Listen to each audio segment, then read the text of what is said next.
Chapter 1.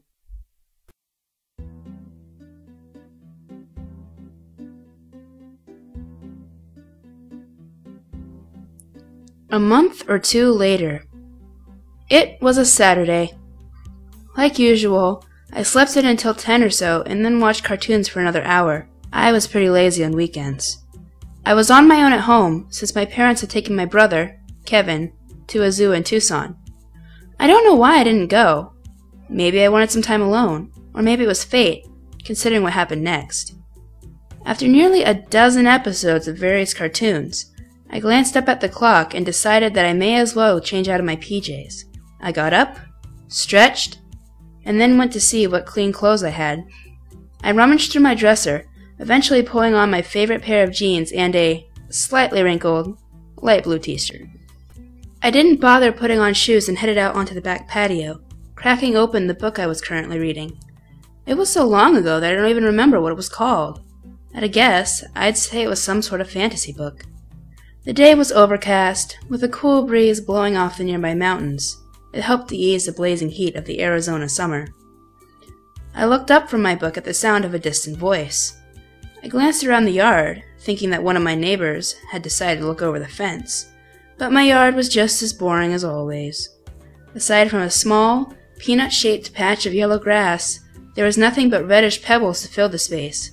Deciding that I'd imagined it, I went back to reading my book. A few seconds later, a scream split the air, and I instinctively stood up. I looked up at the sky, where I thought it had come from, and I couldn't help but gasp. Someone was falling at an incredible rate, moving so fast that they were nothing but a blur. I stood there, watching in horrified awe as they hit the ground.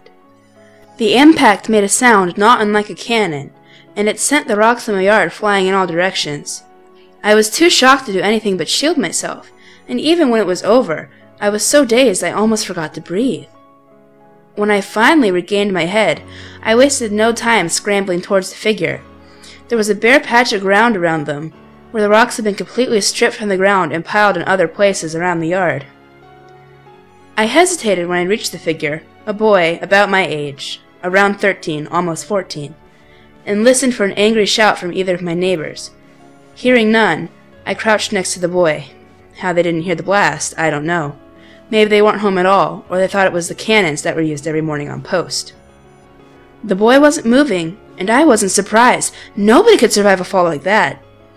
Pushing my questions to the back of my mind, I pressed my fingers to his neck to feel for a pulse. It was fast and unsteady, but at least it was there. "I can't believe he's alive," I whispered to myself. My eyes widened as I studied him, my gaze always returning to the mass of black feathers splayed out to either side of him. I was sure that they hadn't been there a moment before. "This has to be a dream. This can't be real," I whispered. There were jet black wings where his shoulder blades should have been, but they weren't in very good shape. One was bent at an odd angle, and a lot of feathers seemed to be missing. I stood still and silent, goggling at the figure before me. Even though my attention was mostly diverted to the fact that he had wings, I began to notice other things. His wavy hair was as black as his wings, and it was just long enough to be shaggy, strands of it obscuring the upper half of his equally dark, arching eyebrows and cupping his ears. His face was thin with high cheekbones, a long nose, and sharp, pale pink lips. Even knocked out, he was handsome. His complexion was about the color of milk, though that was probably because he was injured, giving me the impression that he was some sort of phantom. That would definitely explain a lot, I thought, but the pulse I'd felt against my fingertips was all too real. My thoughts awhirl, I was subconsciously trying to explain how someone like this could exist. I mean, the guy had wings!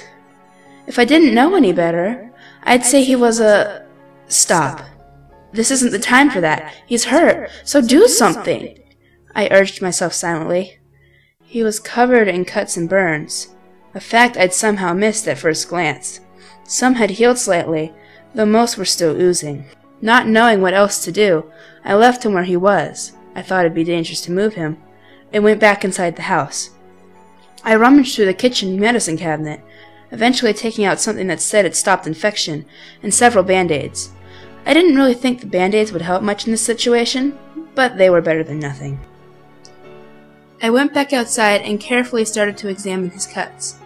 Surprisingly, most of them were small, but I explained that away, deciding that most of the injuries would be internal. The box of band-aids had been nearly full when I'd started, and I ran out by the time I was done. Even so, I could have sworn that there had been more cuts, but they seemed to have disappeared in the time I went to the kitchen. I shook my head slightly, pushing away that question in favor of maintaining concentration. After I'd attended to all non-vanishing cuts, I went back to the medicine cabinet for a half-empty container of a substance that looked similar to Vaseline and was advertised for helping burns. I still had it from a couple years ago, when I burned myself in the oven. The boy had 5 small burns, and I smeared them with the medicine. Having done everything I could, I sat next to him and stared at him, only just noticing the slight rise and fall of his chest. "What am I doing?" I exclaimed suddenly. "This guy just fell from the sky. A few band-aids and burn ointment aren't going to help. He needs a doctor." I got up and ran inside, heading for the house phone. I took it off its charging dock and actually started dialing 911 before I came to my senses. He definitely needs a doctor, but I don't think he's human either. Even if I assume he has the same anatomy, what would happen if anyone found out about him? Every sci-fi show I'd ever watched came flooding back to me, pictures of gruesome experiments dancing through my mind. I can't let something like that happen, I concluded, putting the phone back on its dock. But he needs help. I don't know what to do. What do I do? I went back outside and looked him over again, trying desperately to recall the first aid class I'd taken the year before. CPR, no. He's still breathing. I've already sterilized the wounds he has. Should I try to make a cast for his wing? No, there's a good chance I'll just make it worse. I guess I could try to clean him up a bit. He's got dried blood all over him. Relieved to have something to do, I went back inside and wet a washcloth. When I returned to the boy, I attempted to clean some of the blood away, cautious not to put too much pressure on him. If he did have any broken bones, which seemed obvious given the circumstances, I didn't want to make them worse. Once I'd fixed him up the best I could, I started dragging him across the yard, trying to get him into the house without adding to his extensive list of injuries. I eventually succeeded, though I might have bumped his head a few times, dragged him through the kitchen, into the living room, and got him onto our couch. Once I made sure he wouldn't roll off, I crashed to the floor, trying to ease my aching muscles. I didn't expect him to be so heavy. I stared at the boy, trying to gauge his condition. His breathing seemed to have evened out a little bit, no thanks to me, I'm sure, and I allowed myself to ask questions. Not that I can answer any of them myself. Who is he? More importantly, what is he? Why did he fall from the sky when he has wings? Where did all these burns come from? The cuts I can understand, but burns? For some reason, the fact that creatures like this existed didn't shock me too much. I was obsessed with fiction novels, and no matter how often I told myself that things like fairies and magic weren't real, I could never really get the idea out of my head. I glanced up at the clock in the living room to see how much time was left before my parents got home. Tucson was at least an hour drive away, so I had some time, assuming they'd left the zoo within the last few minutes, or were still at the zoo. They won't be back for a while, but what will I do when they come home?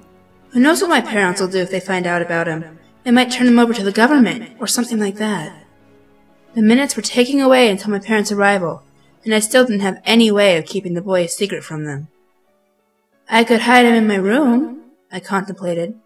They don't usually go in there. No. Of course that wouldn't work. One slip-up, one basket of laundry delivered by Mom could be disastrous for him. And besides, I didn't want to share my room with an unconscious Birdman, or whatever he was. Fortunately, my problems were solved for me.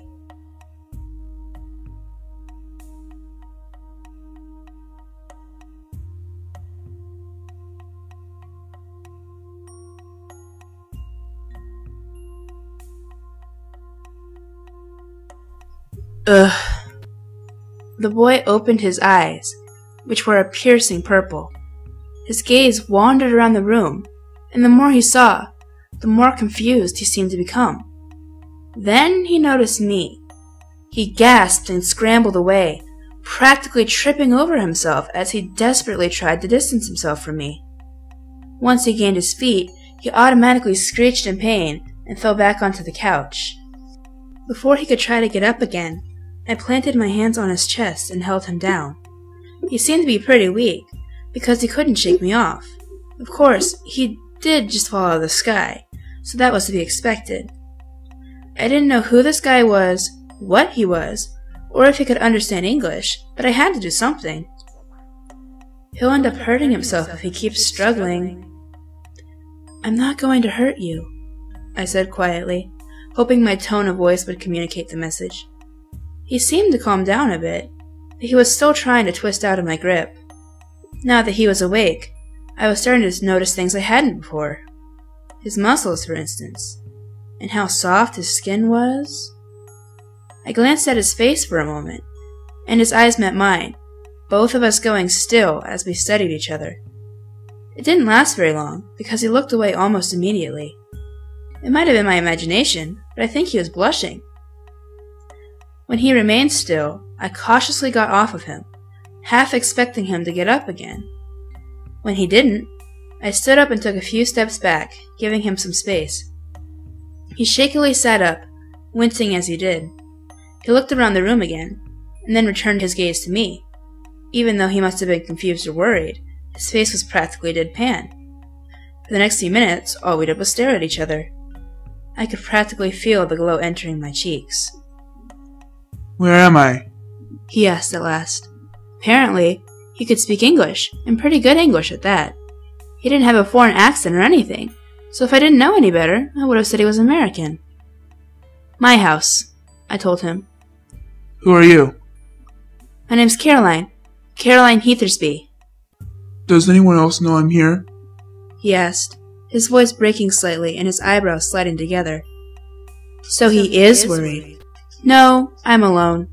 Not even my neighbors noticed the racket you made," I said, taking a deep breath and sitting on the coffee table. Something about him made me relax, even though every public service commercial I've ever seen about stranger danger flashed through my mind. "He can't hurt me. He can hardly move," I rationalized. "He has wings. How do you know what he can and can't do?" I ignored the second thought and decided to ask a few questions of my own. "Who are you?" I asked. I paused to allow him time to answer, but he completely ignored me, gaze once again wandering around the room. Okay, he doesn't want to give me his name. That's fine, I guess. "I'm sorry if I'm being rude or anything, but what are you? I've never seen anything like you." I trailed off as my question was once again met with silence. I guess I'll just have to keep asking questions until he answers one, I thought, starting to get angry. "What happened to you? I mean, you have wings, so how could you "Do you think you have any clothes that could fit me?" the boy asked suddenly, interrupting me. "The ones I have are practically rags." Really? He just interrupts me mid-sentence to ask me a question when he's answered none of mine? That's just... He's cute. Stop it! I shook my head, startling the boy. Focus. Now's not the time for hormones. He asked me a question, and no matter how rude he may act towards me, I'm not going to reciprocate. He was right about his clothes. I could barely recognize a pair of ruined jeans and a purple t-shirt. They looked like they'd been pelted with embers, ripped apart, and then dragged through the dirt for a mile or two. "Probably. I'll go look," I said quickly, relieved to have an excuse to leave the room. It was starting to feel a bit awkward. The boy only seemed to be a few inches taller than me, though he was a bit skinnier, so I decided that something of mine would fit him. I went into my room and started rummaging around my closet, finding a pair of my spare sweatpants and a yellow t-shirt. Not the most fashionable, but it'd have to do. I hope he doesn't mind that they're mine. I walked back into the living room with the clothes and noticed that more of his smaller cuts and burns had disappeared, along with their band-aids. I didn't say anything, but 100 new questions bubbled under the surface. He didn't answer any of my other questions, so why should he answer these? I brushed my questions away and handed him the clothes. Then I headed back to my room to see if I could find any shoes for him. That was partly because he would need them, and partly because I just wanted to get out of the room while he had changed. "You know," I said loudly, unable to keep silent, "you were really lucky to survive that fall. I'm surprised you're even alive after something like that." As I continued rummaging through my closet, I eventually noticed that the living room had gone silent. "Hey, are you okay in there?" I called uncertainly. An injured person shouldn't be this quiet while they're getting dressed. I walked back into the living room, but there wasn't anyone there. All that remained were a few black